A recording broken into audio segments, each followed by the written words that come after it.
The magic നോവലിലേക്ക് സ്വാഗതം. ഒരു പൂവിൻ്റെ മോഹം പാർട്ട് 2.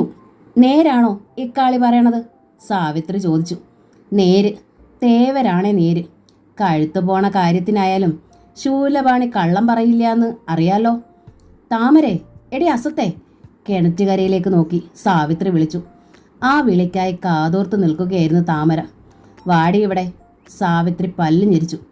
തൊട്ടി താഴെ വെച്ച് മുഖം തുടച്ചിട്ട് താമര അനുസരണയോടെ സാവിത്രിയുടെ നേർക്ക് വന്നു. ഒച്ച വെച്ച ആളുകളെ അറിയിക്കല്ലേ ആത്തോലെ, ഇക്കിളി യാചിച്ചു.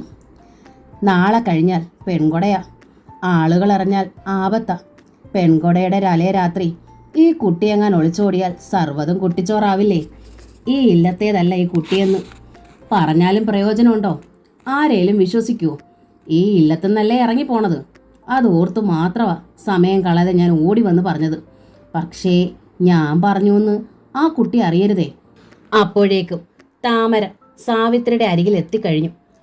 അകത്തേക്ക് കയറി വരും, സാവിത്രി കൽപ്പിച്ചു. താമര പടികൾ കയറി അടുക്കളയിലേക്ക് ചെന്നു. അപ്പോൾ ഇക്കാളി വിളിച്ചു പറഞ്ഞു, ഞാൻ ഇറങ്ങുവാണ് കേട്ടോ ആത്തോലെ. ഇടവഴിയിൽ ഇരുട്ട് വീണിട്ടുണ്ടാവും. അവർ തിരിഞ്ഞ് ഇരുട്ടിൽ മറഞ്ഞു. അടുക്കളയുടെ വടക്കേ വാതിലടച്ച് സാവിത്രി സാക്ഷിയിട്ടു. എന്നിട്ട് താമരയോട് ചോദിച്ചു, ഇന്ന് നീ അവനെ കണ്ടോ? കണ്ണനെ കണ്ടു. താമര മുഖം കുനിച്ചു. അവനുമായി നീ വർത്തമാനം പറഞ്ഞോ? ഉവ്വ്. ഉത്തരയുടെ മുഖത്ത് വീണ്ടും ഞെട്ടൽ. രോഷത്തിൽ അവളുടെ ചുണ്ടുകൾ അമർന്നു. എന്നിട്ട് നീ എന്തേ എൻ്റെ അടുത്ത് അത് പറയാതിരുന്നത്? സാവിത്രി ചോദിച്ചു. പറയാൻ എനിക്ക് സാവകാശം തന്നില്ലല്ലോ. കള്ളം, സാവിത്രി പറഞ്ഞു. നീ മനഃപൂർവ്വം ഒളിച്ചതാ. അവൻ എന്ത് പറഞ്ഞതിൻ്റെ പേരിലാ നീ ഇവിടെ വന്ന് കിടന്ന് കരഞ്ഞത്? താമരയ്ക്ക് ഉത്തരം മുട്ടി. ഉത്തരയ്ക്ക് പകരം നിന്നോട് കൂടെ ചെല്ലാൻ അവൻ പറഞ്ഞോ? ചെല്ലാന്ന് നീ സമ്മതിച്ചോ? സമ്മതിച്ചോടി അസത്തെ. അങ്ങനെയൊന്നും ഉണ്ടായില്ല. താമര ഏങ്ങലടിച്ചു കരഞ്ഞു. സങ്കടം മൂലം തുടർന്നൊന്നും പറയാനും അവൾക്ക് കഴിഞ്ഞില്ല. വാ ഇവിടെ ഓരുംപെട്ടോളെ. താമരയുടെ കയ്യിൽ പിടിച്ചു വലിച്ച് സാവിത്രി അടുപ്പിനരികിലേക്ക് നടന്നു. അടുപ്പിൽ അത്താഴ ചോറ് തിളയ്ക്കുന്നുണ്ടായിരുന്നു. പാതകത്തു നിന്ന് ഇരുമ്പ് ചട്ടുകമെടുത്ത് സാവിത്രി അടുപ്പിലെ കനലിലേക്ക് പൂഴ്ത്തി. എന്നെ ഒന്നും ചെയ്യല്ലേ അമ്മായി, ഞാൻ ഒരു തെറ്റും ചെയ്തിട്ടില്ല, താമര കരഞ്ഞു. സാവിത്രിയുടെ കയ്യിൽ നിന്നും താമരയെ രക്ഷിക്കാറുള്ളത് ഉത്തരയായിരുന്നു. അമ്മ എന്താണ് ചെയ്യാൻ പോകുന്നത് മനസ്സിലായിട്ടും ഇക്കുറി അവൾ നിന്നെടുത്തു നിന്ന് അനങ്ങിയതേയില്ല. അപ്പോഴാണ് ഊർമിള അവിടേക്ക് വന്നത്. ശ്രീലകത്ത് വിളക്ക് തെളിച്ചു അമ്മേ. ഇന്ന് സന്ധ്യാവന്ദനമൊന്നും ഇല്ലേ? സന്ധ്യാവന്ദനവും ഇല്ല, പ്രഭാതവന്ദനവും ഇല്ല, സാവിത്രി പറഞ്ഞു. ഈ ഒരുമ്പെട്ടവളെ കൊല്ലാൻ പോവാ ഞാൻ. പറഞ്ഞതും അടുപ്പിൽ നിന്ന് ചട്ടുകം വലിച്ചെടുത്ത് താമരയുടെ കൈത്തണ്ടയിൽ വച്ചു കഴിഞ്ഞു അവർ. അമ്മേ, പെടഞ്ഞുകൊണ്ട് താമര ഉറക്കെ നിലവിളിച്ചു. വെരിപ്പന്തലിൽ നമ്പൂതിരിമാർക്കിടയിലിരുന്ന് അക്ഷരശ്ലോകം ചൊല്ലിയിരുന്ന പൂന്താനം ജയന്തൻ ആ കരച്ചിൽ കേട്ടതേയില്ല. ഒരിക്കൽ കൂടി കരയാൻ അനുവദിക്കാതെ സാവിത്രി താമരയുടെ വായ് പൊത്തിപ്പിടിക്കുകയും ചെയ്തു. എന്താമേ കാട്ടണത്? ഊർമിള ചോദിച്ചു. ഇതിന് തക്ക എന്തു കുറ്റമാ ഈ കുട്ടി ചെയ്തത്? മിണ്ടരുത്, സാവിത്രി ഗർജിച്ചു. ഉത്തരയ്ക്ക് പകരം ആ മാരാച്ചക്കൻ്റെയോടൊപ്പം ഒളിച്ചോടാൻ പോവാണത്രേ ഇവൾ. അവനുമായുള്ള ഇവളുടെ വർത്താനം ആ ശൂലപാണി വാര്യർ കേട്ടിരിക്കണു. ഊർമിള പകച്ചുപോയി. മൂക്കിൽ വിരൽ ചേർത്തുകൊണ്ട് അവൾ താമരയോട് ചോദിച്ചു, നേരാണോടി? അല്ല എന്ന് താമര മുഖം ചലിപ്പിച്ചു. നേരായാലും ഇവൾ തുറന്നു സമ്മതിക്കുവോ? സാവിത്രി ചോദിച്ചു. കള്ളിയല്ലേ, പെരും കള്ളി. പെറ്റമ്മയെ ചുട്ടു തിന്നവൾ. മൂശേട്ട നശിച്ചു പോകും ഇവൾ. പെറുപെറുത്തുകൊണ്ട് സാവിത്രി അപ്പുറത്തേക്ക് നടന്നു. കൈത്തണ്ട നൊന്തിട്ട് താമരയ്ക്ക് സഹിക്കാനാവുന്നില്ലായിരുന്നു. അതിലധികമായിരുന്നു മനസ്സിൻ്റെ നൊമ്പരം. തന്നോട് അമ്മായി ഇത്ര ക്രൂരമായി പെരുമാറിയിട്ടും അത് കണ്ട് ഉത്തര അനങ്ങാതെ നിന്നത് അവളിൽ വല്ലാത്ത അന്താളിപ്പും വ്യസനവും ഉണ്ടാക്കി. ഉത്തരയ്ക്ക് എന്തു പറ്റി?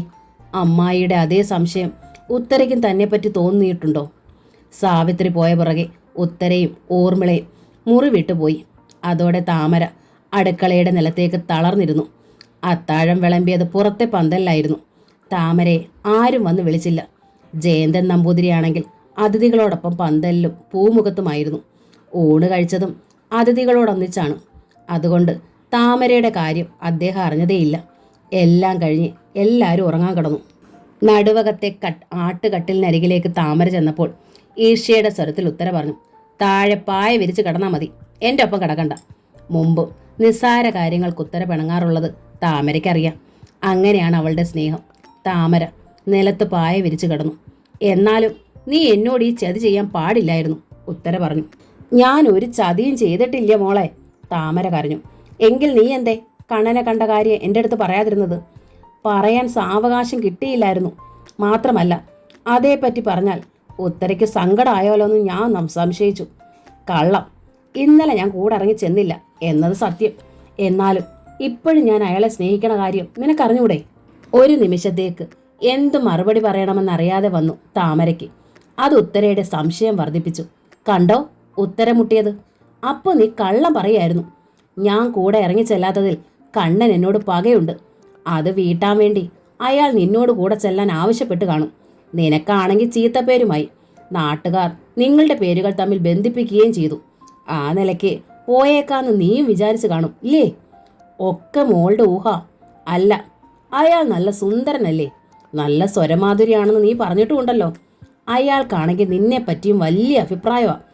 ഏതു നേരവും പാവം പാവം എന്ന് ജപിക്കാറുണ്ട്. എനിക്കറിയാം നീ എന്നെ ചതിച്ചു. മുമ്പ് പിണങ്ങും പോലെയല്ല. ഇനി നീയുമായി എനിക്കൊരു കൂട്ടുമില്ല. നോക്കിക്കോ, ഈ ജന്മം മുഴുവൻ നീ ഇനി എൻ്റെ ശത്രുവാ. ഉത്തര തിരിഞ്ഞു കിടന്നു. ഇരുളിൽ കിടന്ന് താമര ശബ്ദമില്ലാതെ കരഞ്ഞു. ചുളുചുളെ നോവുന്ന കൈത്തണ്ട നെഞ്ചോട് ചേർത്ത് പിടിച്ചു. ഈ ഇല്ലം വിട്ട് എങ്ങോട്ടെങ്കിലും ഓടിപ്പോയാലോ എന്നവൾ ആലോചിച്ചു. പെട്ടെന്ന് താമരയുടെ കണ്ണിൻ മുന്നിൽ അമ്മയുടെ മുഖം തെളിഞ്ഞു. സങ്കടം വരുമ്പോഴെല്ലാം ആ മുഖം മുന്നിലെത്താറുണ്ട്. അമ്മയെ കണ്ടിട്ടില്ലാത്തതിനാൽ ആ മുഖം ഒട്ടും വ്യക്തമല്ല. എങ്കിലും തൻ്റെ തന്നെ ഒരു നിഴലായിട്ടാണ് അവൾക്ക് തോന്നുക. അരുതാത്ത എന്തെങ്കിലും ചിന്ത വരുമ്പോഴും അമ്മയുടെ ഓർമ്മ മനസ്സിലെത്തും. താൻ ഇവിടം വിട്ടു പോകണത് അമ്മയ്ക്ക് ഇഷ്ടമല്ലായിരിക്കും. അമ്മയ്ക്ക് അമ്മാമ്മയെ ജീവനായിരുന്നു എന്ന് പറഞ്ഞു കേട്ടിട്ടുണ്ട്. അമ്മാമ്മയ്ക്ക് ഇഷ്ടമില്ലാത്തതൊന്നും അമ്മ ചെയ്യില്ലായിരുന്നത്രേ. താൻ ഇവിടെ നിന്ന് പോയാൽ അമ്മാമ്മയ്ക്കത് സഹിക്കാനാവില്ലല്ലോ. അല്ലെങ്കിലും എവിടേക്കാണ് പോവുക?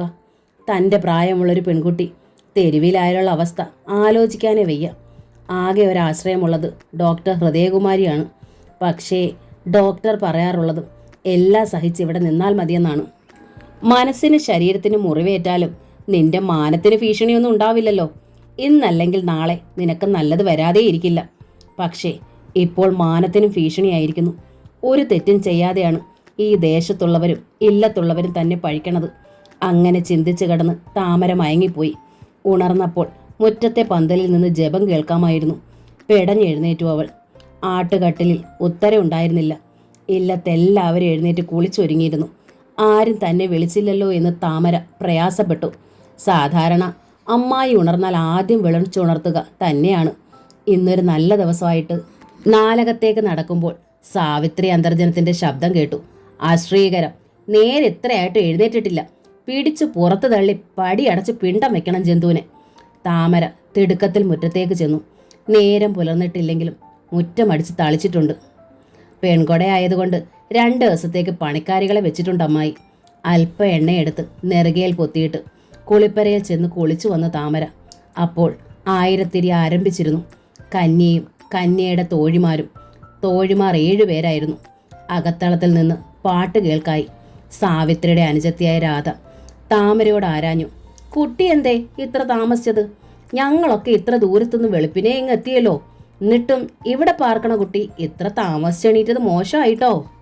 പറയേണ്ട, അതിനോടൊന്നും എൻ്റെ രാധേ. സാവിത്രി അന്തർജന അതിനിടയിൽ വന്നു കയറി.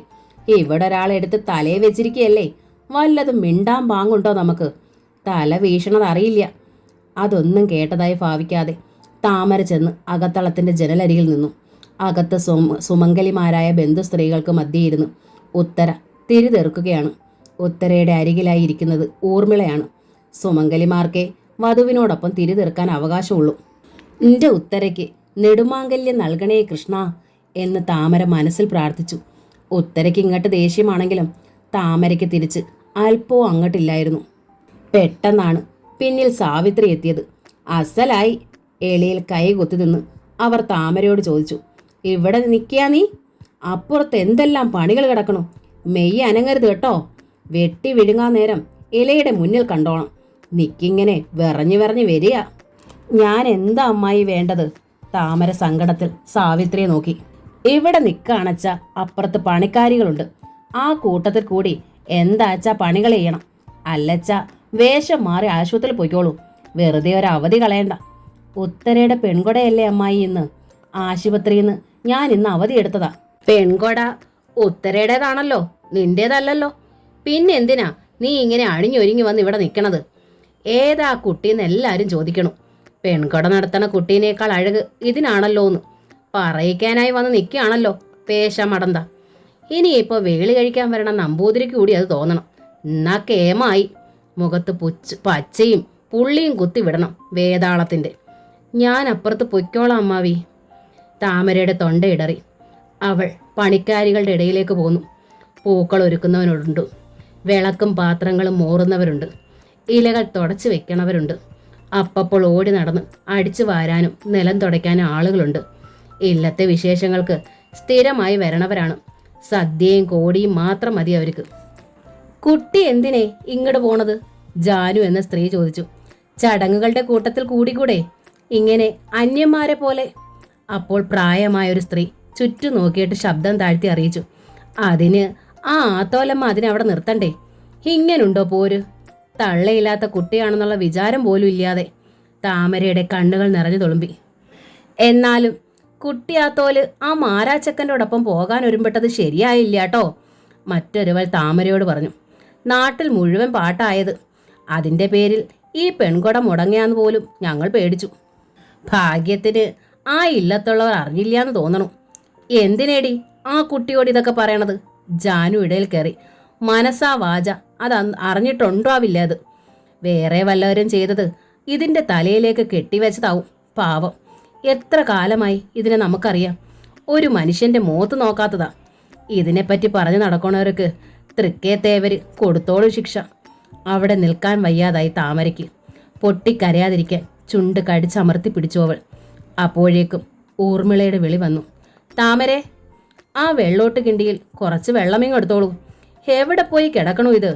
ഒരാവശ്യത്തിന് വിളിച്ചാൽ കാണില്ല. വരണു ഏട്ടത്തി. ഊർമിളയുടെ ശബ്ദം കേട്ടിടത്തേക്ക് ഓടി താമര. അങ്ങനെ ഓടി നടക്കുന്നതിനിടയിൽ പെൺകൊടയുടെ ചടങ്ങുകൾ ഒന്നൊന്നായി കഴിഞ്ഞു. ഹോമം, ദക്ഷിണ, പുണ്യാഹം, സപ്തപതി, അഗ്നിസാക്ഷിയായ വേളി, പെൺകൊട ഒന്നും അവൾക്ക് കാണാനൊത്തില്ല. ഊർമിളേട്ടത്തിയുടെ പെൺകൊടയും അങ്ങനെ തന്നെ ആയിരുന്നു. തൻ്റെ പ്രിയപ്പെട്ട ഉത്തരയുടെ പെൺകൊടയെങ്കിലും ഒന്ന് കാണണമെന്ന് താമരയ്ക്ക് വല്ലാത്ത മോഹം ഉണ്ടായിരുന്നു. അത് അത്ര കൂടി സാധിച്ചില്ല. എല്ലാം കഴിഞ്ഞ ശേഷമാണ് ഉത്തരയുടെ ആളിൻ്റെ മുഖം അകലേന്നൊന്ന് കണ്ടത്. തരക്കേടില്ല, ഉത്തര പുച്ഛിക്കും പോലെ അത്ര മോശമല്ലെന്നാ തോന്നണത്. ഇന്നത്തെ പരിഷ്കാരങ്ങളൊന്നും ഇല്ലെന്നേ ഉള്ളൂ. തനി ആഠ്യന്മാരാണ്. സാവിത്രി അന്തർജനം സഹോദരിമാരോട് പ്രകീർത്തിക്കുന്നത് താമര കേട്ടു. പഴയ പാരമ്പര്യങ്ങളൊന്നും വിട്ടിട്ടില്ല. അമ്മയ്ക്കാണ് അവിടെയും സ്ഥാനം. അമ്മ പറയണതിന് അപ്പുറം ഇല്ലാത്രേ ഉണ്ണിക്ക്. ഉത്തരയുടെ മുഖം പക്ഷെ മൂടിക്കെട്ടിയിരുന്നു. പുറപ്പെടാനായി യാത്ര പറയുമ്പോൾ ഉത്തരയ്ക്ക് കാണാൻ പാകത്തിലൊരിടത്ത് താമരയും ചെന്നു നിന്നു. ഒരു നോട്ടം കണ്ടെങ്കിലും അവൾ തന്നെ ഗൗനിക്കണേ എന്ന് ആശിച്ചു. ഉത്തര പക്ഷേ താമര നിൽക്കുന്നിടത്തേക്ക് ശ്രദ്ധിച്ചതേയില്ല. കണ്ടിട്ട് മനഃപൂർവ്വം അവഗണിച്ചതാണെന്ന് അവൾക്ക് തോന്നി. എങ്ങനെ കഴിഞ്ഞതാണ്? താമരയുടെ നെഞ്ചു പൊടിഞ്ഞു. തണുപ്പ് കാലത്ത് കെട്ടിപ്പിടിച്ചായിരുന്നു ഉറക്കം. തനിക്ക് തരാതെ ഒരു ഞാവൽ പഴം പോലും തിന്നുമായിരുന്നില്ല ഉത്തര. തിരിച്ചും അങ്ങനെയായിരുന്നു. എന്നിട്ട് വണ്ടികൾ മടങ്ങിയതും ക്ഷീണത്തോടെ നടുവകത്തെ കട്ടിലിൽ വന്നിരുന്നു സാവിത്രി. ഈശ്വര, ഇപ്പോഴാ എൻ്റെ നെഞ്ചിൽ ശ്വാസം നേരെ വീണത്. ശത്രുക്കൾ വല്ലതും പറഞ്ഞ് കുഴപ്പമുണ്ടാക്കുമെന്നായിരുന്നു എൻ്റെ പേടി. ഭഗവതി, ഇനി നേരാൻ വഴിപാടുകളില്ല. പറഞ്ഞിട്ട് നേരിയതിൻ്റെ തലപ്പുയർത്തി കാല് തടവാൻ തുടങ്ങിയവർ അതിനിടയിൽ ചുറ്റും കണ്ണോടിച്ചുകൊണ്ട് തിരക്കി. എവിടെ ഒരു മൂശേട്ട എവിടെ ഉണ്ടായിരുന്നത്? ധൂമകേതു എവിടെ പോയി മറഞ്ഞു കിടക്കണു? എൻ്റെ കാല് കടച്ചിട്ട് വയ്യാലോ. താമര ഓടിച്ചെന്നു. തലേന്ന് അത്താഴം മുതൽ പട്ടിണിക്കായിരുന്നു അവൾ. തലയ്ക്കുള്ളിൽ ഒരു പുകച്ചിൽ, കണ്ണിൽ ഇരുട്ട് കയറുന്നത് പോലെ. ആഹാരം കഴിക്കാൻ പോയിട്ട് സമാധാനമായൊരു ശ്വാസം ഇടാൻ പോലും സമയം കിട്ടിയിരുന്നില്ല. വന്ന് കുന്തം പോലെ നിൽക്കാനല്ല വിളിച്ചത്. താമരയെ നോക്കി സാവിത്രി ഒച്ചയിട്ടു. എൻ്റെ കാലൊന്ന് തടവി തരൂ. താമര നിലത്ത് ചടഞ്ഞിരുന്നു. സാവിത്രിയുടെ കാല് തടവാൻ തുടങ്ങി. അപ്പോഴും നേരിയ തലച്ചുറ്റൽ അനുഭവപ്പെട്ടിരുന്നു. എന്താടി മൂശേട്ടെ, തല കുമ്പിട്ടിരുന്ന് ഉറങ്ങാ? നേരം പുലരും വരെ ഉറങ്ങിയതല്ലേ, ഇനി ഉറക്കം ബാക്കിയോ? രാത്രിയിലെന്താ നീ സർക്കീട്ടിന് പോകുന്നുണ്ടോ? ചോദ്യത്തോടൊപ്പം കാൽമുട്ട് കൊണ്ടൊരു തട്ടും കൊടുത്തു സാവിത്രി. ഓർക്കാപ്പുറത്തായതുകൊണ്ട് താമര മലർന്നടിച്ച് വീണുപോയി. എന്താ ഇത് താത്രിക്കുട്ടി? ജയന്തൻ നമ്പൂതിരി ഓടി വന്നു. അതൊരു മനുഷ്യക്കുട്ടിയല്ലേ, എന്തിനെ നീ അതിനെ ഇങ്ങനെ ദ്രോഹിക്കണത്? അതിനെ കൊണ്ട് നിനക്ക് അത്രയ്ക്ക് സഹിക്കില്ലേ അച്ഛാ? വല്ല അനാഥാലയത്തിലും കൊണ്ടാക്കിയേക്കാൻ ഞാൻ. ഇല്ലേ അച്ഛാ, ജോലിയുള്ളതല്ലേ, അത് വല്ല ഹോസ്റ്റലിലും താമസിച്ചോളും. എവിടെ അച്ഛാ കൊണ്ടുപോയി താമസിപ്പിക്കേ? അത്രയും സൈര്യം ഉണ്ടാവുമല്ലോ ഈ ഇല്ലത്ത്. സാവിത്രി എഴുന്നേറ്റ് അപ്പുറത്തേക്ക് പോയി. വീണ കിടപ്പിൽ നിന്ന് താമര എഴുന്നേൽക്കാഞ്ഞപ്പോൾ നമ്പൂതിരിക്ക് പരിഭ്രമമായി. മോളെ, എന്താ നിനക്ക് പറ്റിയത്? ഈശ്വര, എന്താ എൻ്റെ കുട്ടിക്ക് പിണഞ്ഞത്? മോളെ, കുട്ടി. താമരയുടെ അരികിൽ കുത്തിയിരുന്ന് നമ്പൂതിരി തട്ടി വിളിക്കാൻ തുടങ്ങി. താമര പക്ഷെ മയങ്ങിക്കിടന്നതേ ഉള്ളൂ. ആരെങ്കിലും ഇത്തിരി വെള്ളം ഇങ്ങോട്ട് കൊണ്ടുവരൂ. ചുറ്റും നോക്കിക്കൊണ്ട് നമ്പൂതിരി വിളിച്ചു പറഞ്ഞു. മുഖത്തൊന്ന് തളിക്കട്ടെ. കള്ളത്തരാച്ചാ, കിണ്ടിയിൽ വെള്ളവുമായി വന്ന ഊർമിള പറഞ്ഞു. അമ്മ ഒന്ന് തൊട്ടോന്ന് സംശയമുള്ളൂ. അപ്പോഴേക്ക് ഉരുണ്ട് പിണഞ്ഞു വീണത് സൂത്രം അല്ലാതെ എന്താ? അത്ര ജീവനില്ലേ ഇവൾക്ക്? ഒന്നും പറയണ്ട ആരും. കിണ്ടിയിൽ നിന്ന് ഒരു കൈകുടന്ന വെള്ളമെടുത്ത് നമ്പൂതിരി താമരയുടെ മുഖത്ത് തളിച്ചു. മോളു, കുട്ടി. താമര ഞെട്ടലോടെ കണ്ണുമിഴിച്ചു. പിന്നെ പെടഞ്ഞെഴുന്നേറ്റു. കണ്ടില്ലേ, ഇതാ നാട്യം. ഊർമിള ചിരിച്ചു. താമരയുടെ വാടിയ മുഖവും കുഴിഞ്ഞ കണ്ണുകളും വരണ്ടുണങ്ങിയ ചുണ്ടുകളും കണ്ടപ്പോൾ നമ്പൂതിരിക്ക് ശങ്കയായി. കുട്ടി ഇന്നൊന്നും കഴിച്ചില്ലേ? താമര മിണ്ടിയില്ല. പക്ഷേ ആ കണ്ണുകൾ ഈറനായി. ഈശ്വര, ഇതിന്ന് ജലപാനം ചെയ്തിട്ടുണ്ടോയെന്ന് തോന്നണില്ലാലോ. ഊർമിളയുടെ കയ്യിൽ നിന്ന് കിണ്ടി പിടിച്ചു വാങ്ങി അതിൻ്റെ വാല് താമരയുടെ ചുണ്ടോടടുപ്പിച്ചു നമ്പൂതിരി. ഇത്തിരി വെള്ളം കുടിക്കുമോളെ. 2 കവിൾ വെള്ളം അകത്ത് എന്നതും താമര നിവർന്നിരുന്നു. നമ്പൂതിരി തിരിഞ്ഞകത്തേക്ക് നോക്കി. ഇതിനിന്ന് ആഹാരമൊന്നും കൊടുത്തില്ലേ ഇവിടുന്ന്? ഉരുട്ടി വായിൽ കൊടുക്കണോ? വാതുക്കൽ നിന്ന് സാവിത്രി തിരക്കി. അത്ര കുഞ്ഞിക്കുട്ടിയാണോ? താനെ വിളമ്പി കഴിച്ചൂടെ?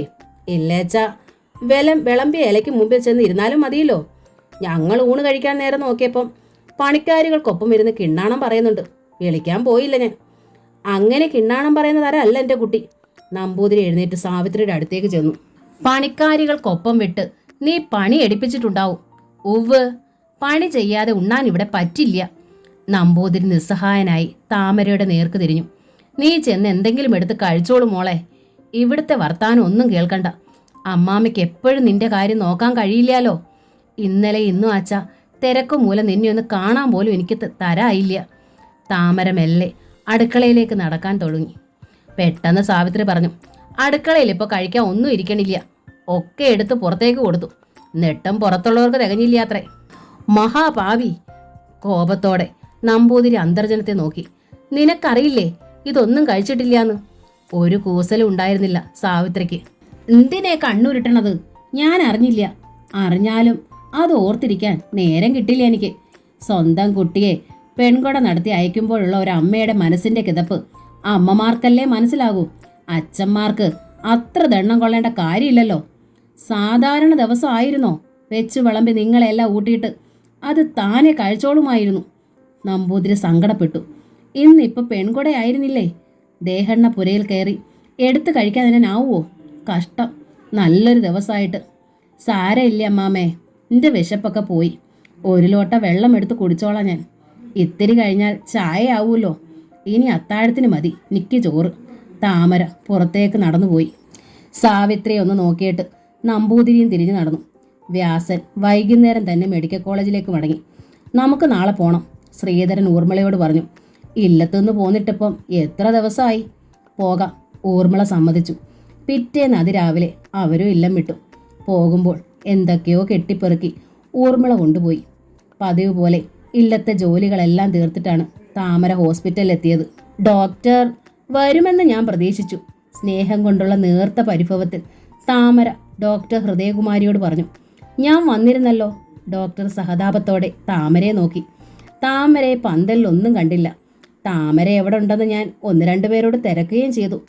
ആർക്കും ഇയാളെക്കുറിച്ച് അറിയില്ലായിരുന്നു. താമരയുടെ മുഖത്ത് അതിശയവും നേർത്ത ജാളിയവും പ്രകടമായി.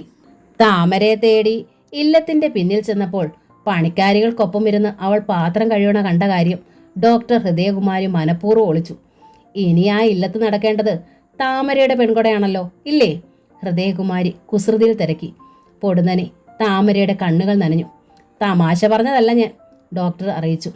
VIP റൂമിലുണ്ടായിരുന്ന ഹരിഗോവിന്ദൻ എന്ന പേഷ്യൻ്റ് ഇന്നലെ വൈകുന്നേരം ഡിസ്ചാർജ് ആയിപ്പോയി. പോകും മുമ്പ് അയാൾ കുട്ടിയുടെ ഡീറ്റെയിൽസ് തിരക്കിയിരുന്നു. താമരയുടെ മുഖം പരിഭ്രമം കൊണ്ട് തുടുത്തു. താമരയെ വിവാഹം കഴിക്കാൻ ആഗ്രഹമുണ്ടെന്നാണ് അയാൾ എൻ്റെ അടുത്ത് പറഞ്ഞത്. എൻ്റെ അടുത്തല്ല, ആ കുട്ടിയുടെ ഇല്ലത്തെ എന്നാണ് പറയേണ്ടതെന്ന് ഞാനും അറിയിച്ചു. കുഴപ്പമില്ലല്ലോ. ശ്വാസം മുട്ടിയെന്നോണം താമര കിതച്ചു. എന്തേ, കുട്ടിക്ക് താല്പര്യമില്ലേ? ആശുപത്രിയിൽ വെച്ച് കണ്ട് പരിചയിച്ചതിൻ്റെ പേരിൽ താമര വിക്കി. അതിലെന്താ താമരയെ തെറ്റ്? മനുഷ്യനങ്ങനെ ഓരോ സ്ഥലങ്ങളിൽ വെച്ച് കണ്ടല്ലേ പരിചയപ്പെടണത്. കണ്ടിട്ട് അയാൾ ഒരു കുഴപ്പക്കാരനായി എനിക്ക് തോന്നിയില്ല. ജാതിയും ഒന്നാണല്ലോ. തൻ്റെ ഇല്ലവും അയാൾക്കറിയാം. തന്നെക്കുറിച്ച് അറിഞ്ഞപ്പോൾ സിമ്പതിയുമായി. എല്ലാറ്റിനും ഉപരി താമരയ്ക്ക് ആ ഇല്ലത്തുനിന്ന് രക്ഷപ്പെടാമല്ലോ എന്നാണ് ഞാൻ സന്തോഷിച്ചത്. താമരയുടെ മുഖം കുനിഞ്ഞു. എൻ്റെ കാഴ്ചയിൽ കുഴപ്പം തോന്നിയില്ലെന്നേ ഞാൻ പറഞ്ഞുള്ളൂ. ഡോക്ടർ ഹൃദയകുമാരി തുടർന്നു. അയാളുടെ ഏറ്റവും നല്ല മുഖമായിരിക്കും അയാൾ ചിലപ്പോൾ എൻ്റെ മുന്നിൽ കാണിച്ചത്. മനുഷ്യർ പലതരമാണല്ലോ. ഇല്ലത്ത് വന്ന് ആലോചിക്കുകയാണെങ്കിലും നന്നായി അന്വേഷിച്ചിട്ട് മറുപടി പറഞ്ഞാൽ മതിയെന്ന് അമ്മാമ്മയെ അറിയിക്കണം. ആ ഇല്ലത്ത് നിന്ന് രക്ഷപ്പെടേണ്ടത് താമരയുടെ ആവശ്യമാണെങ്കിലും അതിലും ഭയങ്കരമായ കുരുക്കിലാണ് ചെന്ന് ചാടണതെങ്കിലോ, അതുകൊണ്ട് സൂക്ഷിക്കണം. എനിക്കിപ്പോൾ കല്യാണത്തിനെ താല്പര്യമില്ല ഡോക്ടർ. താമര സങ്കടത്തിൽ ഹൃദയകുമാരിയെ നോക്കി. കല്യാണമല്ല കുട്ടി കാര്യം, ഹൃദയകുമാരി പറഞ്ഞു. ആ ഇല്ലത്ത് നിന്ന് രക്ഷപ്പെടുകയാണ്. ഇയാൾ അവിടെ അനുഭവിക്കുന്ന കഷ്ടതകൾ എനിക്കറിയാം. ആ കൈത്തണ്ട ഒന്ന് കാണിക്കൂ. താമര ഞെട്ടിപ്പോയി. പതർച്ചയോടെ അവൾ ഡോക്ടറെ നോക്കി. ഡോക്ടർ എഴുന്നേറ്റ് താമരയുടെ കൈ പിടിച്ചു. കള്ളമൊന്നും പറയണ്ട. എന്താണ് സംഭവിച്ചെന്ന് എനിക്ക് ഊഹിക്കാനാവും. വേണമെങ്കിൽ എനിക്ക് തന്നെ എൻ്റെ ഒപ്പം കൂട്ടാം. പക്ഷേ അതുകൊണ്ട് താമരയ്ക്ക് ഒരു സുരക്ഷിത ജീവിതം ഉണ്ടാകണമെന്നില്ല. സ്വന്തമെന്ന് പറയാൻ കുട്ടിക്ക് ആരെങ്കിലും ഒരാൾ വേണം. അതുകൊണ്ടാണ് ഞാൻ പറഞ്ഞത്, നല്ലവനെന്ന് ഉറപ്പിക്കാവുന്ന ഒരു പുരുഷൻ വന്ന് വിളിച്ചാൽ മടി പറയരുതെന്ന്. പെട്ടെന്ന് താമര ഒരേങ്ങലോടെ ഹൃദയകുമാരിയുടെ ചുമലിലേക്ക് മുഖമണച്ചു. താമര കരയരുത്. ഹൃദയകുമാരി സ്നേഹപൂർവ്വം താമരയുടെ മുടിയിൽ തഴുകി. ചിലപ്പോൾ കുട്ടിയുടെ കരച്ചിൽ അവസാനിക്കാൻ പോവുകയാവും. ഒരു നല്ല അവസരം വന്നാൽ ബാലിശമായ കാരണങ്ങളുടെ പേരിൽ മുഖം തിരിഞ്ഞു നിൽക്കരുതെന്നാണ് ഞാൻ പറഞ്ഞതിൻ്റെ അർത്ഥം. ചില സന്തോഷങ്ങളൊക്കെ ദൈവം നമ്മളിൽ നിന്ന് അകറ്റി പിടിക്കുമ്പോൾ എന്തെങ്കിലും ചില സാന്ത്വനങ്ങൾ നമുക്ക് അടുപ്പിച്ചു തരും. അവ പ്രയോജനപ്പെടുത്തണം. ഡോക്ടർ പറഞ്ഞതിൻ്റെ അർത്ഥം താമരയ്ക്ക് പൂർണ്ണമായി മനസ്സിലായി. സാരിത്തുമ്പ് കൊണ്ട് അവൾ കണ്ണുകളൊപ്പി. ഹരിഗോവിന്ദൻ എന്ന ആളുടെ മുഖം താമരയുടെ ഓർമ്മയിലുണ്ടായിരുന്നു. അയാൾ ഏത് തരക്കാരനാണെന്ന് അവൾക്കൊരു ഉറപ്പുമില്ലായിരുന്നു. ചിലപ്പോൾ നല്ലവനാകാം. തൻ്റെ അവസ്ഥ അറിഞ്ഞുള്ള സഹാനുഭൂതിയാണ് പ്രകടമാക്കുന്നതെങ്കിൽ അത് തൻ്റെ ഭാഗ്യം. സുന്ദരിയായ ഒരു പെൺകുട്ടിയെ കുറേ നാളത്തേക്ക് സ്വന്തമായി കൊണ്ടു നടക്കാനുള്ള കൗതുകം മാത്രമാണെങ്കിലോ? സൂക്ഷിക്കണം. അനാഥ കുട്ടിയായതുകൊണ്ട് ചെടിപ്പ് തോന്നുമ്പോൾ വലിച്ചെറിയാം എന്ന സൗകര്യമുണ്ട്. തനിക്ക് വേണ്ടി ശബ്ദിക്കാൻ അമ്മാമ്മ മാത്രമേ ഉള്ളൂ. അമ്മാമ്മ പക്ഷേ എത്ര നിസ്സഹായനാണ്. അതുകൊണ്ട് തന്നെ സൂക്ഷിക്കേണ്ടത് താനാണ്. ദൈവം എന്താച്ചാ തീരുമാനിക്കട്ടെ ഡോക്ടർ. എനിക്കൊന്നും അറിയില്ല, താമര പറഞ്ഞു. നിനക്ക് എന്ത് പ്രശ്നം ഉണ്ടായാലും എന്നോട് പറയണം, ഹൃദയകുമാരി അറിയിച്ചു. അമ്മയുടെയോ മൂത്ത ഏട്ടത്തിയുടെ സ്ഥാനത്ത് നിന്ന് നിനക്കെന്നെ കാണാം. താമരയുടെ മനസ്സ് നിറഞ്ഞു. കണ്ണുകളും ഒരിക്കൽ കൂടി കണ്ണുകൾ തുടച്ചിട്ട് അവൾ ഡോക്ടറെ നോക്കി നന്ദിപൂർവ്വം തലകുലുക്കി. 2 ദിവസം കഴിഞ്ഞ് ഒരു വൈകുന്നേരം ആശുപത്രിയിൽ നിന്ന് താമര ബസ് സ്റ്റോപ്പിലേക്ക് ഓടുകയായിരുന്നു. പൊടുന്നനെ റോഡ് അരികിലൂടെ സാവധാനമായി ഒഴുകി വന്ന ഒരു കാർ അവളുടെ അരികിലെത്തി നിന്നു. പരിഭ്രമത്തോടെ താമര തിരിഞ്ഞു നോക്കിയപ്പോൾ ഡ്രൈവിംഗ് സീറ്റിലിരുന്ന് ഹരിഗോവിന്ദൻ പുഞ്ചിരിക്കുന്നു. താമരയുടെ സംഭ്രമം വർദ്ധിച്ചു. ഹരിഗോവിന്ദന് അതൊരു തമാശയായാണ് തോന്നിയത്. മുൻവാതിൽ തുറന്ന് അയാൾ പുറത്തിറങ്ങി. പെട്ടെന്ന് താമര മുന്നോട്ട് നടക്കാനൊരുങ്ങി. നിൽക്കു താമരെ, പുഞ്ചിരിയോടെ ഹരിഗോവിന്ദൻ അറിയിച്ചു. എന്തേ ഇങ്ങനെ മുമ്പ് കണ്ടിട്ടില്ലാത്ത ഭാവത്തിൽ? മുൻ പരിചയമുള്ളവരോടുള്ള സാമാന്യ മര്യാദയുടെ പേരിൽ മാത്രമാണ് താമര നിന്നത്. ചോദ്യഭാവത്തിൽ അവൾ ഹരിഗോവിന്ദനെ നോക്കി. 2 ദിവസമായി ഞാൻ താമരയെ കാണാൻ ശ്രമിക്കണം. ആശുപത്രിയിൽ നിന്ന് ഡിസ്ചാർജ് പോകുമ്പോൾ യാത്ര പറയാനും കഴിഞ്ഞില്ല. അമ്മാമ്മയുടെ മോളുടെ പെൺകൊടയായിരുന്നത് കൊണ്ട് ഞാൻ അവധിയായിരുന്നു, താമര പറഞ്ഞു. ഊർമിളയുടെ താഴെയുള്ള ആളുകളാണോ പെൺകൊട? ഹരി ചോദിച്ചു. ആ, താമര പുഞ്ചിരിച്ചു. ഊർമിളയുടെ പെൺകൊടയ്ക്ക് ഞാൻ വന്നിരുന്ന കാര്യം പറഞ്ഞുല്ലോ. ഹരി സംസാരം തുടർന്നു. ഈ പെൺകൊടയ്ക്ക് എന്തോ അവിടേക്കൊന്നും ക്ഷണം ഉണ്ടായില്ല. എന്തേ പെൺകൊട കഴിഞ്ഞ പെൺകുട്ടിയുടെ പേര്? ഉത്തര. അസ്സല് പേരോള്. ഹരിഗോവിന്ദൻ ചിരിച്ചു. താമരയുടെ അമ്മാമ്മയ്ക്ക് നല്ല സാഹിത്യബോധമുണ്ട്. എല്ലാറ്റിലും കേമം താമര എന്ന പേര് തന്നെ. നമ്മുടെ ജാതിയിൽ ഇങ്ങനൊരു പേര് കേട്ടിട്ടേ ഇല്ലേ? താമര മറുപടി ഒന്നും പറഞ്ഞില്ല. എന്തെങ്കിലും ഒരു കാരണം പറഞ്ഞ് മുഷിപ്പിക്കാതെ ആ മുന്നിൽ നിന്ന് രക്ഷപ്പെടണമെന്നായിരുന്നു അവൾക്ക്. താമരയ്ക്ക് തിടുക്കം ഉണ്ടാവും. അവളുടെ മനസ്സ് മനസ്സിലായ മട്ടിലായിരുന്നു ഹരിയുടെ സംസാരം. എന്നാലും നിക്കൊരു 5 മിനിറ്റ് തരിക. ഇനിയിപ്പം ഇതുപോലെ ഇയാളെ സൗകര്യമായി കിട്ടണത് എപ്പോഴാണെന്ന് അറിയില്ലല്ലോ. താമര ചോദ്യഭാവത്തിൽ ഹരിഗോവിന്ദനെ നോക്കി. അയാളുടെ മുഖത്ത് നേരിയൊരു പതർച്ച പ്രകടമായി. എനിക്ക് താമര ഇഷ്ടമാണ്, ഹരിഗോവിന്ദൻ പറഞ്ഞു. മുമ്പേ അറിഞ്ഞ കാര്യമായതുകൊണ്ട് താമര അത്ഭുതമോ അനുകമ്പയോ ഒന്നും പ്രകടമാക്കിയില്ല. താമരയെ വേളി കഴിക്കാനും എനിക്ക് ആഗ്രഹമുണ്ട്, അയാൾ ശബ്ദം താഴ്ത്തി. എൻ്റെ സ്ഥിതി താമര തുടങ്ങിയപ്പോഴേ ഹരി ഇടയിൽ കയറി. അതൊന്നും പറയണ്ട, താമരയുടെ എല്ലാ സ്ഥിതിയും എനിക്കറിയാം. അതൊന്നും എനിക്കൊരു പ്രശ്നമല്ല. അയാൾ പറയണത് കേട്ടേക്കാമെന്ന ഭാവത്തിൽ താമര നിശബ്ദം നിന്നുകൊടുത്തു. സ്ത്രീധനമൊന്നും എനിക്ക് വേണ്ട, എനിക്ക് ഇയാളെ മാത്രം മതി. ഇയാളുടെ വ്യക്തമായൊരു മറുപടി വേണം എനിക്ക്. ഇല്ലത്ത് അമ്മ വേളിക്ക് ധൃതി കൂട്ടാ. എനിക്കാണെച്ച ആരെ അങ്ങോട്ട് പിടിക്കണില്ല. ആകെ ഇഷ്ടമായത് ഹരി മെല്ലെ ചിരിച്ചു. ആ കണ്ണുകളിൽ പ്രേമം തിരയിളക്കി. എൻ്റെ കാര്യം ഞാനല്ല തീരുമാനിക്കണത്, കുനിഞ്ഞ മുഖത്തോടെയാണ് താമര അറിയിച്ചത്. എനിക്കെല്ലാം എൻ്റെ അമ്മാമ്മയാണ്. എന്തിനോ അവളുടെ തൊണ്ടയിടറി. ഞാൻ ജീവിച്ചിരിക്കണത് പോലും അമ്മാമ്മ കാരണമാണ്. അമ്മാമ്മ പറയണതേ ഞാൻ ചെയ്യൂ. പിന്നെ അമ്മായിയുണ്ട്, ഏട്ടയുണ്ട്, ഏട്ടത്തിമാരുണ്ട്. എങ്കിൽ ഞാൻ കുട്ടിയുടെ അമ്മാമ്മയായ പൂന്താനത്തിൽ ചെന്ന് കാണട്ടെ. അതൊന്നും ഞാനല്ലല്ലോ പറയേണ്ടത്. എൻ്റെ കാര്യം പോലും ഞാനല്ല നിശ്ചയിക്കണത്. എന്നാലും കുട്ടിക്ക് എന്നോട് ആലോക്യമൊന്നും ഇല്ലല്ലോ, ഇല്ലേ? എനിക്കറിയില്ല, ഇങ്ങനെ നിന്ന് വർത്താനം പറയണത് പോലും തെറ്റായ എനിക്ക് തോന്നണത്. ഞാൻ നടക്കുക. ശരി, ഹരിഗോവിന്ദൻ തലകുലുക്കി. താമരയ്ക്ക് തന്നോട് ആലോക്യമില്ലെന്ന് തന്നെ അയാൾ വിശ്വസിച്ചു. ഇല്ലെങ്കിൽ അവളെപ്പോലെ അച്ചടക്കമുള്ളൊരു കുട്ടി ഇത്ര സമയം മുന്നിൽ നിന്ന് തരില്ല. പൂന്താനം ഇല്ലത്ത് വന്ന് അമ്മാമ്മയെ കാണാം ഞാൻ, അയാൾ പറഞ്ഞു. അതിനു മുമ്പേ താമര നടന്നു കഴിഞ്ഞിരുന്നു. പിന്നീട് അവൾ വഴിയിലൊന്നും ഹരിഗോവിന്ദനെ കണ്ടതേയില്ല. ഇല്ലത്തേക്കുള്ള അയാളുടെ വരവിനെയും താമര ഭയത്തോടെയാണ് സങ്കല്പിച്ചത്. അമ്മായി ചിലപ്പോൾ തെറ്റിദ്ധരിക്കും, വഴക്കിടുകയും ചെയ്യും. ആശുപത്രിയിലെത്തിയ ആളെ വശീകരിച്ചെടുത്തതാണെന്ന്. പക്ഷേ ഒരാഴ്ചയായിട്ടും ഹരിഗോവിന്ദൻ്റെ വരവുണ്ടായില്ല. അതിനിടയിൽ ഉത്തരയും ഉണ്ണികൃഷ്ണൻ നമ്പൂതിരിയും മൊതകുടിക്കെത്തി. ടാക്സി കാറിൽ നിന്ന് ശുണ്ടി പിടിച്ച മുഖത്തോടെയാണ് ഉത്തര ഇറങ്ങിയത്. ഉണ്ണികൃഷ്ണനെ അവഗണിച്ചുകൊണ്ട് മുമ്പേ നടന്ന് അവൾ അകത്തെത്തി. താമരയെ കണ്ടിട്ട് കണ്ട ഭാവം നടിച്ചില്ല. എന്തേ മോളെ നിന്റെ മുഖം വല്ലാതെ? സാവിത്രി അമ്പരപ്പിൽ തിരക്കി. ഇതിൽ ഭേദം എന്നെ വല്ല കായലിലും കെട്ടിത്താഴ്ത്തുകയായിരുന്നു, ഉത്തര പറഞ്ഞു. സാവിത്രി തളർന്നുപോയി. അല്പസമയത്തേക്ക് അവർക്ക് ശബ്ദിക്കാൻ കഴിയാതെയായി. പിന്നെ ചോദിച്ചു, എന്താ മോളെ പറ്റിയത്? അത് പറയൂ.